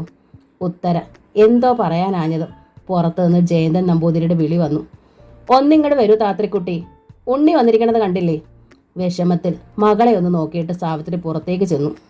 ഉമ്മറത്ത് ജയന്തൻ നമ്പൂതിരിയുടെ അരികിലായി കസേരയിൽ ഉണ്ണികൃഷ്ണൻ ഉണ്ടായിരുന്നു. ഉണ്ണിക്ക് ചായ എടുത്തോളൂ, നമ്പൂതിരി സാവിത്രിയോട് പറഞ്ഞു. യാത്ര ചെയ്ത് ക്ഷീണിച്ചു വന്നതല്ലേ, അതിനു മുമ്പ് ആ ടാക്സിക്കാരനെ ഒന്ന് അയച്ചോളൂ. 450 രൂപയാ ആ ശപ്പൻ ചോദിക്കണതേ. അത്രയ്ക്കുള്ള ദൂരമൊന്നുമില്ല. പക്ഷേ വിളിച്ചപ്പോൾ നമ്മൾ ബാർഗെയിൻ ചെയ്തില്ലാലോ. അപ്പം പിന്നെ കൊടുത്തേ തരവുള്ളൂ. ബസ്സിന് പോരാന്ന് ഞാൻ ഉത്തരയോട് പറഞ്ഞതാ. അത് നാണക്കേടാത്രേ. ഇപ്പോൾ ദാ 450 രൂപ പൊടിഞ്ഞില്ലേ. ഇല്ലത്ത് ചെന്ന് അമ്മയോട് പറയാൻ പറ്റുമോ? 4 നാള് അമ്മ പട്ടിണിക്കിടും. ചിലപ്പോൾ കവളൻ മടലെടുത്ത് മുതുകത്തിട്ട് തരും, ഉണ്ണി അറിയിച്ചു. ആ വർത്തമാനം കേട്ട് വായി തുറന്ന പടി നിന്നുപോയി സാവിത്രി. അപ്പോൾ പടിപ്പുരയ്ക്ക് മുന്നിൽ നിന്ന് ടാക്സിയുടെ ഡ്രൈവർ ഒച്ചയിട്ടു, എനിക്ക് പോണം. ഒന്ന് നിക്കടോ ഏഫിയ, ഡ്രൈവർ കേൾക്കാതിരിക്കാൻ പാകത്തിന് ശബ്ദം താഴ്ത്തിയാണ് ഉണ്ണികൃഷ്ണൻ പറഞ്ഞത്. അമ്മ അലമാര തുറന്ന് രൂപ എടുത്തിട്ട് വരട്ടെ. സാവിത്രി ജയന്തൻ നമ്പൂതിരി ഒന്ന് നോക്കി. ഒന്നിങ്ങോട്ട് വരൂ. അവർ അകത്തേക്ക് നടന്നു. നമ്പൂതിരി പിന്നാലെ ചെന്നു. അകത്ത് കടന്നതും വാതിൽ ചാരിയിട്ട് സാവിത്രി ശബ്ദം താഴ്ത്തി നമ്പൂതിരിയോട് ചോദിച്ചു, ഇത് എവിടുത്തെ പതിവാ? പെൺകുട കഴിഞ്ഞു പോയിട്ട് മൊതകുടിക്ക് വരുമ്പോൾ ടാക്സി കൂലി നമ്മൾ കൊടുക്കണമെന്ന് പറയണത്. ഇത്ര ദാരിദ്ര്യമാണോ ആ ഇല്ലത്ത്? ദാരിദ്ര്യമായിട്ടല്ല, നമ്പൂതിരി അറിയിച്ചു. ചിലർ അങ്ങനെ കയ്യിലെ പണം ചെലവാക്കാൻ വലിയ പ്രയാസമാണ്. സ്വന്തം ചെലവുകൾ പോലും കഴിവതും അന്യരുടെ തലയിൽ കെട്ടിവെക്കും. എന്നാലും ധർമ്മായി പെൺകുട കഴിച്ച് അയച്ചതല്ലേ നമ്മൾ. ചോദിച്ച സ്ത്രീധനവും കൊടുത്തില്ലേ. മൊതകുടിക്ക് വരുമ്പം ഒരു ടാക്സി പിടിച്ചു വെച്ചാൽ അതിൻ്റെ കൂലി നമ്മൾ കൊടുക്കണോ? കൊടുത്തേക്കാൻ പറയുമ്പം കൊടുക്കാതെ തരമുണ്ടോ? നമ്പൂതിരി ആരാഞ്ഞു. ഇല്ലേ അച്ഛാ, നാണക്കേടല്ലേ? നമ്മുടെ കുട്ടി അവിടെ ചെന്ന് താമസിക്കേണ്ടതല്ലേ? ഒക്കെ സഹിക്കാം. കവളൻ മടലെടുത്ത് അമ്മ മുതുകത്തിട്ട് തരൂത്രേ. ഇത്ര പേടിച്ചു തൂറി അയാൾ. ഒരു ജോലിയും വരുമാനവുമുള്ള ആളല്ലേ? ഇതുകൊണ്ടാവും ഉത്തരം മുഖം വീർപ്പിച്ച് അകത്ത് വന്നിരിക്കണത്. മുഖം വീർപ്പിക്കാനും വഴക്കുണ്ടാക്കാനും ഒന്നും നിൽക്കണ്ട, നമ്പൂതിരി ഉപദേശിച്ചു. ഇത് ആദ്യത്തെ വരവല്ലേ, ഇനി ഇത് ആവർത്തിച്ചാൽ മാത്രമേ പരിഭ്രമിക്കേണ്ടതുള്ളൂ. തൽക്കാലം 450 രൂപ എടുത്ത് കൊടുത്തു വിട്ടേക്കാം. എവിടുന്ന് എടുത്തു കൊടുക്കാനാ? സാവിത്രിക്ക് ഈർഷ്യ വന്നു. പെൺകൊട കഴിഞ്ഞതോടെ ഇവിടെ ഒരു ഊപ്പത്തരി ഇല്ലാണ്ടായി. തപ്പിപ്പെറുക്കി നോക്കിയാലേ അറിയൂ എത്രയുണ്ടാവൂന്ന്. എങ്കിലൊന്ന് തപ്പിപ്പെറുക്കി നോക്കുക, നാണക്കേട് ഒഴിവാക്കാലോ, നമ്പൂതിരി അപേക്ഷിച്ചു. പിറുപിറുത്തുകൊണ്ടാണ് സാവിത്രി അകത്തേക്ക് നടന്നത്. അലമാര തപ്പിപ്പെറുക്കിയ ശേഷം അവൾ താമരയെ വിളിച്ചു. കുട്ടി താമരേ, നിന്റെ കയ്യിൽ രൂപയുണ്ടാച്ച അമ്മായിക്കൊരു 100 രൂപ തരുവോ? നാണക്കേട് ഒഴിവാക്കാൻ താമരയുടെ കയ്യിലെ പണം ആവശ്യമായതുകൊണ്ട് മാത്രമാണ് സാവിത്രി അത്ര മധുരമായി ചോദിച്ചത്. താമര രൂപ കൊടുത്തതും ആ സ്വരത്തിലെ മാധുര്യം കുറഞ്ഞു. കടമായി കരുതിയാൽ മതി, വ്യാസം വരുമ്പോൾ തിരിച്ചു തരാം. അമ്മായി കടം വാങ്ങിയെന്ന് നാട് നീളെ പറഞ്ഞുകൊണ്ട് നടക്കരുതെന്ന് മാത്രം. ആ സംസാരം നമ്പൂതിരിക്ക് പിടിച്ചില്ല. എന്താ താത്രിക്കുട്ടി നീ ഇങ്ങനെയൊക്കെ പറയണത്? അതിന്റെ കയ്യിൽ വരണ പണം മുഴുവൻ ഇവിടല്ലേ ചെലവഴിക്കണത്? അത് മറ്റൊരു കാതിൽ എത്തിക്കാറുണ്ടോ? കടമായി വാങ്ങണതിന് മാത്രമായിട്ടൊരു കണക്ക് പറച്ചിലുണ്ടോ? ഒന്ന് പതുക്കെ സാവിത്രി കാതുപൊത്തി. ഉമ്മറത്ത് ഉണ്ണിയിരിക്കണുണ്ടല്ലോ, ഇന്നെ ഇങ്ങനെ നാണം കെടുത്തണോ? ജയന്തൻ നമ്പൂതിരി പിന്നെ ശബ്ദിച്ചില്ല. ഡ്രൈവർക്ക് പണം കൊടുക്കാനായി സാവിത്രി പടിപ്പുരയിലേക്ക് നടന്നു. ആ നേരം കൊണ്ട് താമര ചായ ഉണ്ടാക്കി 2 ഗ്ലാസ് ഉമ്മറത്തെത്തിച്ചു. താമരയുടെ ചായ 1-ാം തരം. ഗ്ലാസ് എടുത്തൊന്ന് മൊത്തിയിട്ട് ഉണ്ണികൃഷ്ണൻ പറഞ്ഞു, ഈ ഉത്തരയെ കൂടി ഇതൊക്കെ ഒന്ന് പഠിപ്പിച്ചു കൊടുക്കണേ. മറുപടി ഒന്നും പറയാതെ താമര അകത്തേക്ക് പോന്നു. 1 ഗ്ലാസ് ചായയുമായി അവൾ ആട്ടുകട്ടിലിൽ തളർന്നു കിടന്നിരുന്ന ഉത്തരയുടെ അരികിലെത്തി. 1 ഗ്ലാസ് ചായയുമായി അവൾ ആട്ടുകട്ടിലിൽ തളർന്നു കിടന്നിരുന്ന ഉത്തരയുടെ അരികിലെത്തി. ചീത്ത പറയുമോ എന്ന ഭയമുണ്ടായിരുന്നു താമരയ്ക്ക്. എന്നാലും ഉത്തരയോട് മിണ്ടാതിരിക്കാൻ അവൾക്ക് കഴിഞ്ഞില്ല. മോളെ ചായ, താമര പറഞ്ഞു. യാത്ര ചെയ്ത് ക്ഷീണം ഉണ്ടാച്ചാൽ ഇത് കുടിച്ചോളൂ, ക്ഷീണമൊക്കെ പോകും. ഉത്തര മുഖമുയർത്തി താമരയെ ഒന്ന് നോക്കി. ഒരക്ഷരം മിണ്ടിയില്ലെങ്കിലും അവൾ ചായ വാങ്ങി. താമരയ്ക്ക് നിധി കിട്ടിയ സന്തോഷം. ഉത്തരയുടെ പിണക്കം മാറിയിരിക്കണമല്ലോ. ഈ ജന്മം മാറില്ല എന്ന് പറഞ്ഞതാണ്. പാവമാണ് തൻ്റെ ഉത്തര. പിണങ്ങിയിരിക്കാനൊന്നും അതിന് കഴിയില്ല. ഉത്തരയുടെ അരികിലായി നിലത്ത് മുട്ടുകുത്തിയിരുന്നു താമര. എൻ്റെ ഉത്തര ഇവിടെ ഇല്ലായിരുന്നിട്ട് ഒരു സന്തോഷവും ഇല്ലായിരുന്നു എനിക്ക്. ചായ കുടിച്ച് ഗ്ലാസ് താഴെ വെച്ചിട്ട് ഉത്തര നീരസത്തിൽ താമരയെ നോക്കി. ഇടവഴിയോരത്ത് കാത്തുനിന്ന് സന്തോഷിപ്പിക്കാൻ ആരും ഉണ്ടായില്ലേ? അവൾ ചോദിച്ചു. താമര വല്ലാതെ ആയി. അപ്പോഴേക്കും സാവിത്രി അകത്തേക്ക് വന്നു. നിന്റെ സ്വർണമൊക്കെ എവിടെ കുട്ടി? അവർ ഉത്തരയുടെ ദേഹം പരിശോധിച്ചു. ഈ പണമാല മാത്രമേ ഉള്ളൂ കഴുത്തിൽ? അടിയിലും കൂടി കെട്ടായിരുന്നില്ലേ? 2 വളയൊഴിച്ച് ബാക്കിയല്ല എവിടെ? എല്ലാം ലോക്കറിൽ വെച്ചോ? മൊതകടി കഴിഞ്ഞിട്ട് ചെന്നിട്ട് പോരായിരുന്നോ? ലോക്കറിലല്ല. ഉത്തര പരിഹാസത്തിൽ ചിറി കൂട്ടി. അവിടുത്തെ അമ്മ അഴിച്ചു വാങ്ങി പെട്ടിയിൽ വെച്ച് പൂട്ടി. ഇത്രയധികം ആഭരണങ്ങൾ ഇട്ട് നടക്കണ്ടാത്രേ. ആഭരണങ്ങൾ ഇടണത് അവർക്ക് ഇഷ്ടമല്ലാച്ച വേണ്ട, പക്ഷേ അതൊക്കെ അഴിച്ച് നിന്റെ കൈ വെച്ചാ പോരെ? അമ്മയുടെ കസ്റ്റഡിയിൽ വെക്കണത് എന്തിനാ? അവർക്കൊരു മകളുള്ളതല്ലേ? അതെങ്ങാനും എടുത്തോണ്ട് പോയാലോ? എടുത്തോണ്ട് പോട്ടെ. ഉത്തര മുഖം വെട്ടിത്തിരിച്ചു. ആർക്കാ നഷ്ടം? അവിടുത്തെ കാര്യങ്ങൾ തീരുമാനിക്കണത് ആ അമ്മയും മകളും ചേർന്ന. അവരുടെ അഭിപ്രായത്തിൽ ഉണ്ണിയേട്ടൻ ഇപ്പോൾ വേളി കഴിക്കേണ്ട കാര്യമേ ഇല്ലായിരുന്നു. അമ്മയുടെ ഓപ്പോളുടെയും കാര്യങ്ങൾ നോക്കി കഴിഞ്ഞാൽ മതിയായിരുന്നു. അവർക്ക് പക്ഷേ അടുക്കളയിലേക്ക് ശമ്പളം പറ്റാത്തൊരു വേലക്കാരി വേണമായിരുന്നു. അമ്മയ്ക്കും മകൾക്കും അണിഞ്ഞു നടക്കാൻ സ്വർണ്ണാഭരണങ്ങളും പിന്നെ ഇല്ലം പുതുക്കിയതിൻ്റെ ലോൺ അടയ്ക്കാൻ രൂപയും. നമ്മുടെ തൊടി വിറ്റ് അവർക്ക് വേണ്ടതെല്ലാം കൊടുത്തുല്ലോ. ഇനിയിപ്പം ഒന്നും എൻ്റെ അടുത്ത് ചോദിക്കണ്ട. അങ്ങനെ പറഞ്ഞാലോ മോളെ? മകളുടെ മുന്നിൽ സാവിത്രി താണു. നിന്റെ സ്വർണമെങ്കിലും തിരികെ വാങ്ങിത്തരാൻ ഉണ്ണിയോട് പറഞ്ഞുകൂടായിരുന്നോ? പറയാത്ത താമസം. ഉത്തര മുഖം ചുളിച്ചു. ഞാൻ എന്തു പറഞ്ഞാലും അത് അതേപടി ചെന്ന് അമ്മയുടെ ഓപ്പോളോടും പറയും. രണ്ടും കൂടി എൻ്റെ നേർക്ക് യുദ്ധത്തിന് വരും. അണിയിച്ചൊരുക്കി പൊന്നും പൂവും ചാർത്തി കണ്ടോണ്ടിരിക്കാനല്ലത്രേ ഉണ്ണി വേളി കഴിച്ചത്. അടുക്കളയിലെ ബാല്യക്കാരി അവൻ എന്നെ കിട്ടില്ലെന്ന് ഞാനും പറഞ്ഞു. ഉണ്ണി നിന്റെ പക്ഷം നിൽക്കില്ലേ? നിൽക്കണ കുറെ. ഉത്തരയ്ക്ക് പുച്ഛം. പേടിയാ അമ്മ ഓപ്പോളെ. അമ്മ ഇപ്പോഴും മകനെ അടിക്കും. സാവിത്രി മൂക്കിൽ വിരൽ ചേർത്തു. അമ്മ എന്തിനാ അമ്മേ എനിക്കിങ്ങനൊരു വിഡ്ഢി കുഷ്മാണ്ടത്തെ ഏർപ്പാടാക്കി തന്നത്? സാവിത്രി തീർത്തും ധർമ്മസങ്കടത്തിലായി. താമരയും സ്തബ്ധയായി നിൽക്കുകയായിരുന്നു. ഞാൻ വല്ല വഴിക്ക് ഇറങ്ങി പോകുമായിരുന്നല്ലോ, ഉത്തര പറഞ്ഞു. അമ്മ ഒരുത്തിയാ എൻ്റെ ജീവിതം തുലച്ചത്. വാതിക്കലെത്തിയ ജയന്തൻ നമ്പൂതിരിയും അത് കേട്ടു. അദ്ദേഹം പക്ഷേ ഒന്നും പറഞ്ഞില്ല. ഉച്ചയൂണിന് സംഭാരം വിളമ്പിയപ്പോൾ ഉണ്ണികൃഷ്ണൻ തിരക്കി. തൈരില്ലേ? തൈര്. ഉത്തര പിറുപിറുത്തു. സ്വന്തം ഇല്ലത്ത് സംഭാരം പോലും എടുക്കാനില്ല. ഓമയ്ക്ക ചെത്തി ഉപ്പും മുളകും ചേർത്ത് പുഴുങ്ങും. റേഷൻ ചാക്കരിയും വേവിച്ച് വെക്കും. അമ്മയും ഓപ്പോളും പിശുക്കണത് അങ്ങനെയാ. ഇവിടെ ഇപ്പൊ എരിശ്ശേരിയും മുളകൂശിയും ഒക്കെ ഉണ്ടല്ലോ, ഉത്തര ചോദിച്ചു. ഉണ്ണികൃഷ്ണൻ വെറുതെ ചിരിച്ചു. അയാളിൽ ജാള്യമൊന്നും പ്രകടമായില്ല. 2 ദിവസം കഴിഞ്ഞിട്ടും ഉത്തരം അടങ്ങാഞ്ഞപ്പോൾ സാവിത്രി തിരക്കി. തിരിച്ചു പോണ്ടേ മോളെ നിങ്ങൾക്ക്? ഉണ്ണിക്ക് ജോലിക്ക് പോകേണ്ടതല്ലേ? ജോലിക്ക് പൊയ്ക്കോട്ടെ, ഉത്തര പറഞ്ഞു. പോണ്ടാന്ന് ഞാൻ പറഞ്ഞില്ല. കാളനും മെഴക്ക് പുരട്ടിയൊക്കെ കൂട്ടി മൃഷ്ടാനം കഴിക്കല്ലോ എന്ന് വെച്ചാ കക്ഷി പോവാതെ നിൽക്കണത്. തൈര് വേണമെന്ന് പറഞ്ഞപ്പം അമ്മ തൈര് ഉണ്ടാക്കി കൊടുത്തില്ലേ? അതൊക്കെ മതി മൂപ്പർക്ക്. എന്നും ഇതൊന്നും നടക്കില്ല മോളെ, സാവിത്രി തുറന്നടിച്ചു പറഞ്ഞു. ഇപ്പൊ തന്നെ കടമുണ്ട്. നീ അവിടെ സുഖമായി കഴിഞ്ഞോളൂല്ലോ നോർത്താ വിറ്റുപേർക്കി പെൺകുട നടത്തിയത്. എന്നിട്ട് 2 ആളും ഇവിടെ വന്ന് പാർത്താലോ? മുതകുടിക്ക് വരുമ്പം എത്ര ദാരിദ്ര്യക്കാരും എന്തേലുമൊക്കെ കൊണ്ടുവരാതിരിക്കില്ല. നിന്റെ ആള് വിചാരിച്ചിട്ട് ഒരു കച്ചമുണ്ട് പോലും കൊണ്ടുവരാൻ കഴിഞ്ഞില്ലല്ലോ. എന്തൊക്കെ കൊണ്ടുവന്നു അയൽക്കാര് ചോദിക്കുമ്പോൾ നിന്റെ തൊലി ഉരിയണു. എന്തേലും വാങ്ങണ്ടേന്ന് ഞാൻ ചോദിച്ചതാ, ഉത്തര പറഞ്ഞു. അപ്പോ അമ്മയും ഓപ്പോളും പറഞ്ഞു കൊടുത്തു ഇപ്പൊ അത്തരം ചടങ്ങുകളൊന്നും ഇല്ലാന്ന്. ഈ 2 ദിവസം കൊണ്ട് തന്നെ ഈ സ്വഭാവം അമ്മയ്ക്കും അടുത്തുല്ലോ. ആ സ്ഥിതിക്ക് ഞാൻ എങ്ങനെയാ ആ കൂടെ ജീവിക്കുക? ഞാൻ ഇനി അങ്ങോട്ട് പോണില്ല. അങ്ങനെ പറയരുത് മോളെ, സാവിത്രി മകളുടെ കാല് പിടിച്ചു. നിന്റെ സ്വർണം അവിടെയാ. തൊടി വിറ്റ പണവും നമ്മൾ കൊടുത്തില്ലേ? നീ പോയി അവിടെ പാർക്കണം. സ്നേഹം കൊണ്ട് ഉണ്ണിയെ നിന്റെ ചൊൽപ്പടിയിലാക്കണം. ഓപ്പോളോട് നമ്പൂതിരിയുടെ ഇല്ലത്ത് പോയി പാർക്കാൻ പറയണം. ഉണ്ണി നിന്റെ പക്ഷത്തായാൽ അമ്മയുടെ ഭരണവും നിൽക്കും. നല്ല വാക്കിൽ അയാളെ വശീകരിച്ചെടുക്കണം നീ. 2 നാളത്തെ പ്രയത്നം കൊണ്ട് സാവിത്രി മകളെ തന്റെ വരുതിയിൽ വരുത്തി. ഉണ്ണിയും കൂട്ടി ഉത്തരമടങ്ങി. ടാക്സിക്ക് പണമില്ലാത്തത് കൊണ്ട് ബസ്സിൽ തന്നെ കയറി.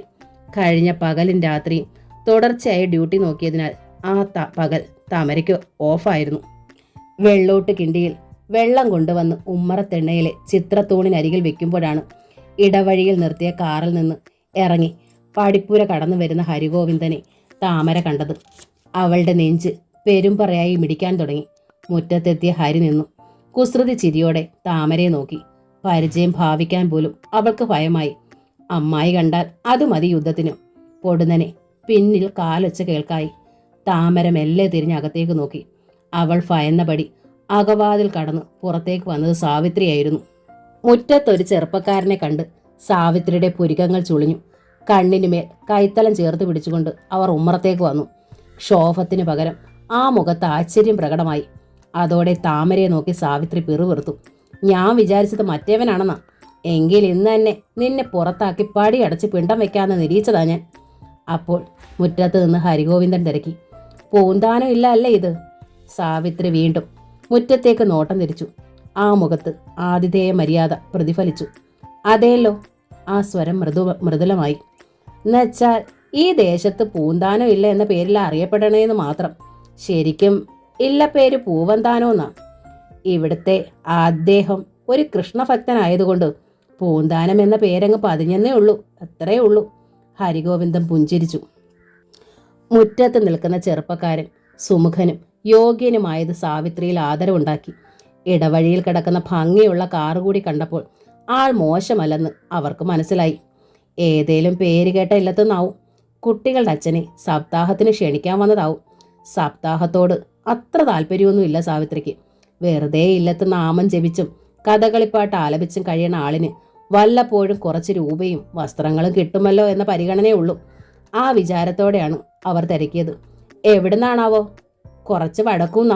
ഹരിഗോവിന്ദനും ഭവ്യത കാട്ടി. ഇല്ല പേര് ഉത്രത്ത്. ഉത്രത്തോ? സാവിത്രിയുടെ കണ്ണുകൾ വിടർന്നു. മുഖം ഒന്നുകൂടി തെളിഞ്ഞു.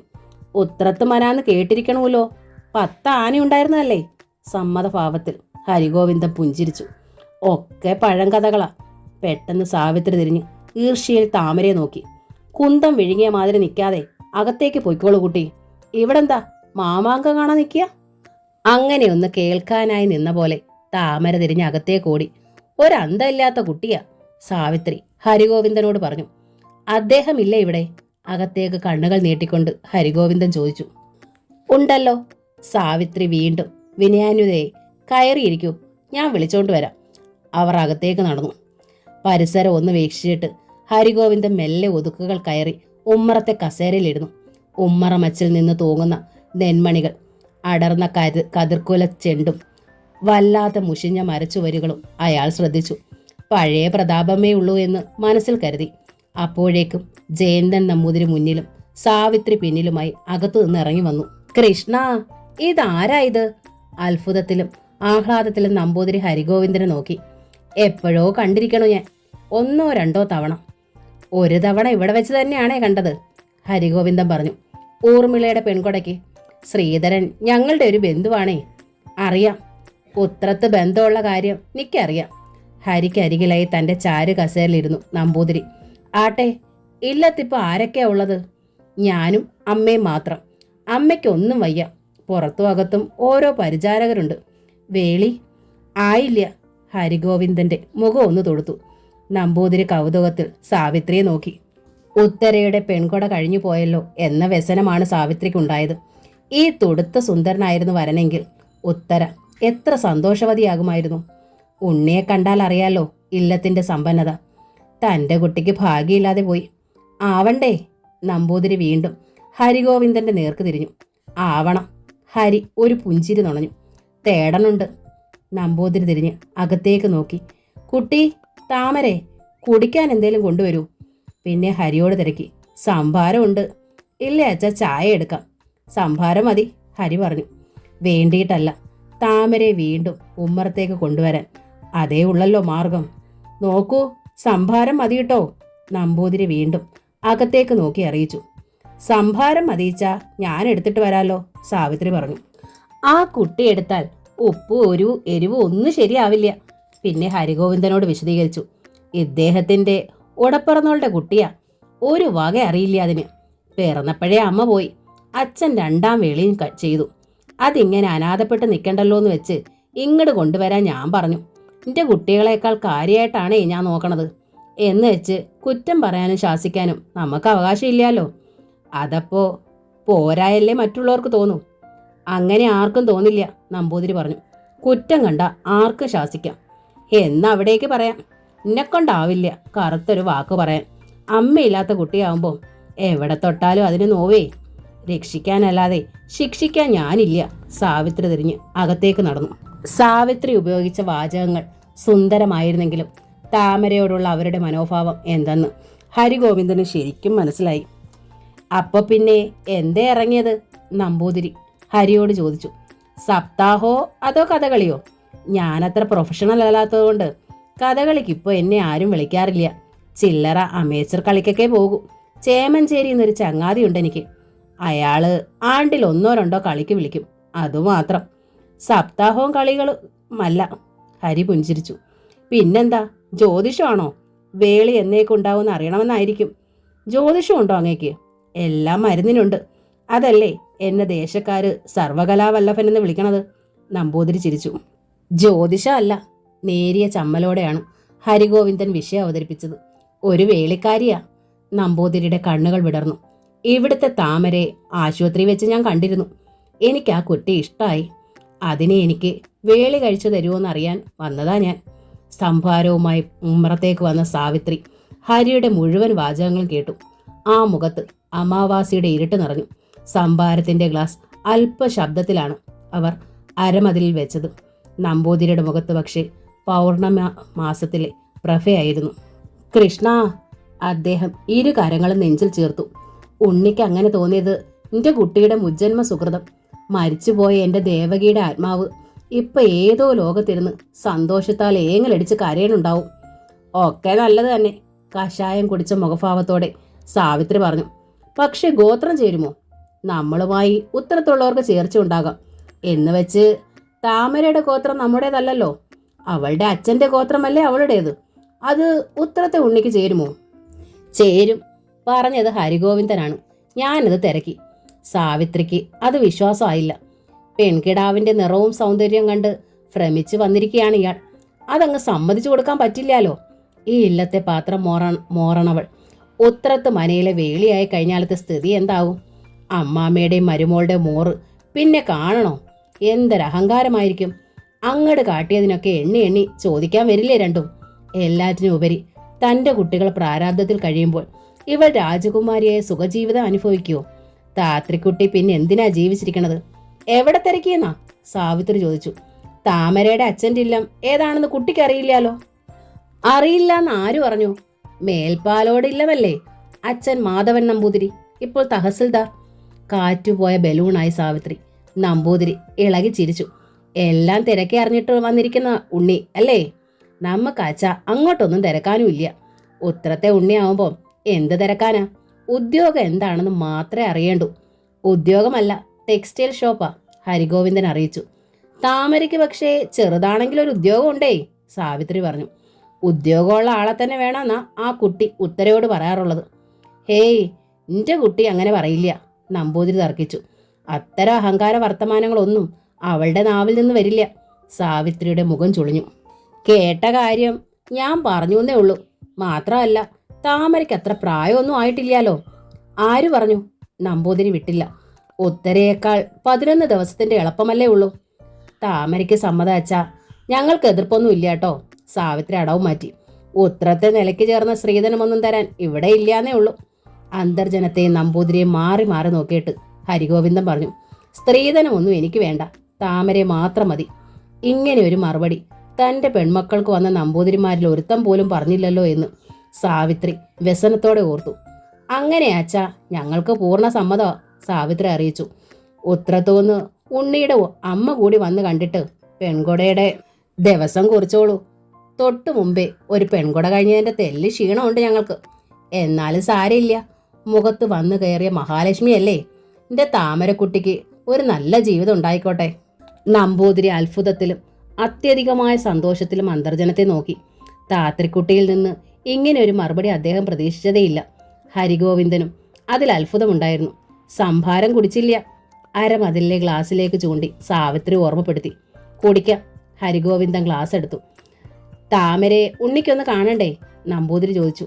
വേണ്ട, സംഭാരം കുടിച്ച് ഗ്ലാസ് താഴെ വെച്ചുകൊണ്ട് ഹരി അറിയിച്ചു. ഞാൻ കണ്ടിരിക്കണം. വർത്തമാനം പറയണമെന്നുണ്ടാവും. ഇന്നത്തെ കാലത്ത് അത്തരം ചില ചടങ്ങുകളൊക്കെ ഉണ്ടല്ലോ. ഒന്നും വേണ്ട, ഹരി ചിരിച്ചു. പല കുറി ഞങ്ങൾ വർത്തമാനം പറഞ്ഞിരിക്കണം. ഈ വേളിക്ക് ഇവിടെ സമ്മതാച്ച ഇനി യാതൊരു ചടങ്ങുകളും വേണമെന്നില്ല. അമ്മ വന്ന് കണ്ട് വാക്ക് തന്നോളൂ. പിന്നെ മുഹൂർത്തം കുറിച്ചാൽ മതി. അമ്മയ്ക്ക് വല്ല എതിർപ്പും സാവിത്രി ആരാഞ്ഞു. അങ്ങനെയൊന്നും ഉണ്ടാവില്ല, ഹരി പറഞ്ഞു. എൻ്റെ ഇഷ്ടാ അമ്മയുടെ ഇഷ്ടം. എത്രയും പെട്ടെന്ന് വേളി നടത്തണം എന്ന ഷാട്ടേ ഉള്ളൂ അമ്മയ്ക്ക്. അമ്മമാരാകുമ്പം എതിർപ്പൊക്കെ ഉണ്ടാകും. വിശ്വാസമില്ലാത്ത മട്ടിൽ സാവിത്രി ചിരിച്ചു. മകനെ ഭയന്ന് പുറമേ ഭാവിക്കില്ലാന്നേ ഉള്ളൂ. ആൺമക്കൾ പ്രേമിച്ച് കല്യാണം കഴിക്കുന്നത് മനസ്സുകൊണ്ട് ഒരമ്മയ്ക്ക് സമ്മതമായിരിക്കില്ല. താമര പിന്നെ ബഹുമിടിക്കുക. മയക്കി അമ്മയെ കയ്യിലെടുത്തോളും. മകനെ മയക്കിയെടുത്തതും അങ്ങനെയാണല്ലോ. ഹരിഗോവിന്ദന്റെ മുഖം ഇരുണ്ടു. എങ്കിലും അയാൾ മറുപടി ഒന്നും പറഞ്ഞില്ല.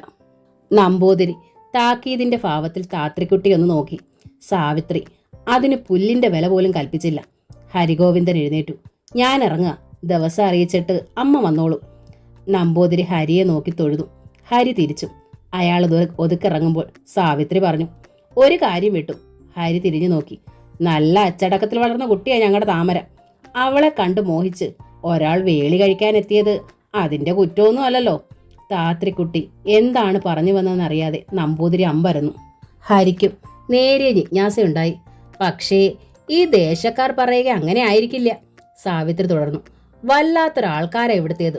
പുഴയ്ക്ക് തീ പിടിച്ചു എന്ന് പറഞ്ഞുണ്ടാക്കും. മുമ്പും അത്തരം വർത്തമാനങ്ങൾ ഉണ്ടായിട്ടുണ്ടേ. കാണാൻ സ്ത്രീകളുടെ കുട്ടികളോട് അല്പം താല്പര്യം തോന്നും. അതിനത്ര വാർത്തയുണ്ടാക്കാനൊന്നും ഇല്ല. ഞാൻ എന്താ ഇപ്പോൾ വേണ്ടത്? ഹരി ചോദിച്ചു. താമരയെപ്പറ്റി വല്ലതും അന്വേഷിക്കാനുണ്ടെങ്കിൽ നേരത്തെ അന്വേഷിക്കണമെന്ന് പറയുകയായിരുന്നു, സാവിത്രി അറിയിച്ചു. വേളി തീരുമാനിച്ച ശേഷം വല്ലവരും വല്ലതും പറഞ്ഞു കേട്ടതെന്നും പറഞ്ഞ് ഞങ്ങളുടെ കുട്ടിയെ സങ്കടപ്പെടുത്തരുത്. വേളി കഴിഞ്ഞ് കേട്ടുകേൾവികളെക്കുറിച്ച് തിരക്കി അതിനെ കരയിക്കുകയും ചെയ്യരുത്. അന്വേഷിക്കണമെന്ന് തോന്നണുണ്ട് വെച്ചാ എത്രയും പെട്ടെന്ന് അന്വേഷിക്കുക. ഒരു നിമിഷം ആലോചിച്ച് നിന്നിട്ട് ഹരി പറഞ്ഞു, ഇവിടുന്ന് തന്നെ പറഞ്ഞ സ്ഥിതിക്ക് അന്വേഷിക്കാം.